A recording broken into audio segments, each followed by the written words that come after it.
There's lots of things that impact the ability of creating trust, and there's things that erode it too. Inside of any organization, it's like a living organism, and there's things that change all the time. Mergers and acquisitions, right, are a big part of that. Launches, introductions of new service lines, things that significantly impact and change how the company operates, what it delivers in the marketplace. How does that impact, like mergers and acquisitions and things like that? How does that impact trust? Let's take the scenario. I think the mergers and acquisitions is a great example. And I've been in businesses, great businesses, where you've got three, four, five, even 7 or 8 companies who've combined together. Each of those companies has been a separate culture, possibly with their own leader, with their own values, with their own excitement. And particularly some of those were startups, so they're all startups at some point. And they've grown with their own cultures, their own beliefs. They're on a mission to change the world or change the world in their way. And suddenly you're combined or smashed together, if you like. And so you've got all these different companies and you have to rebuild a little bit that trust. Part of that and the art of that is taking the best from each and learning from each other and creating something better than the sum of parts. If you don't do it carefully and you don't do it right, you could end up damaging that excitement, that trust, what they've been before into what they're coming. So the idea of internal trust you've established really well as a foundation because it's a part of our delivery. It's a part of the experience that the employees have, therefore the experience that the customers have. And CX is king in our industry.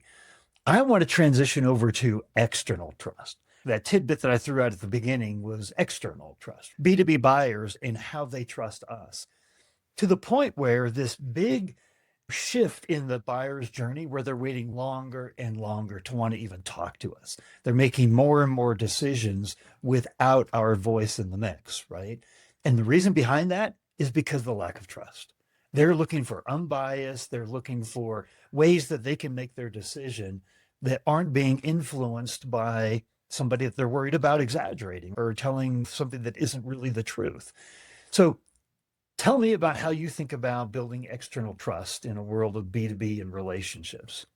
I think relationships is a very important word in all of that. And I think we'll talk, I'm sure, about hype and AI and other things in a minute. But I think for me, often the ultimate aim in companies is to sell, but it's actually to build long-term relationships. And sometimes people are ready to buy now. Sometimes they might come back in a couple of years.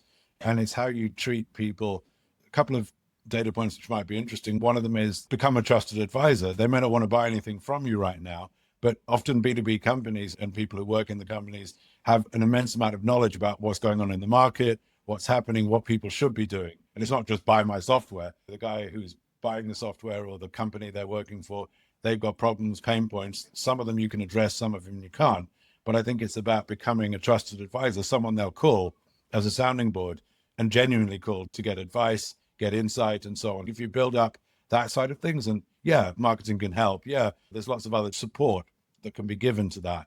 But I think it's the individuals looking people in the eye, and face to face is coming back, even though AI is supercharging it. Real face to face handshakes, meeting people, particularly, and things like that, and building those long term relationships, which transcend their businesses, which they transcend individual business relationships as well. If you've got that trust, it lasts a lifetime. And I've seen it many times. You know, there was a woman that came onto the podcast and she was head of the customer service organization of a large B2B enterprise company. And her customer service organization had attributed to them revenue, new annual revenue growth that was 5 times larger than the average salesperson, the average customer success person. And she did exactly what you were saying, that literally like people would call them up just to spitball, just to throw ideas by them, right? Because they had built up such trust. That's the kind of relationship that as soon as you started talking, that's immediately what I started thinking about, right? Is that a good takeaway or articulation? It actually reminds me of another example, which was a fun one. I worked in a recruitment business a few years ago. And as you probably know, most recruitment businesses get their revenue from employers. The product is the candidate. Candidates are often hot when you want them and then you drop them. In one company I worked in, the candidate came, at that time, our company couldn't find them a job, but they called because they trusted the recruiter who was working with them. And they said like, hey, I'm going for another job, not with you, but I trust you more. Will you give me some help? So they did. So basically he coached the candidate and the candidate ended up getting a job, became chief information officer for a fairly large company. And then guess what? 4 weeks after she joined the company, called up saying, hey, I've got to recruit a team.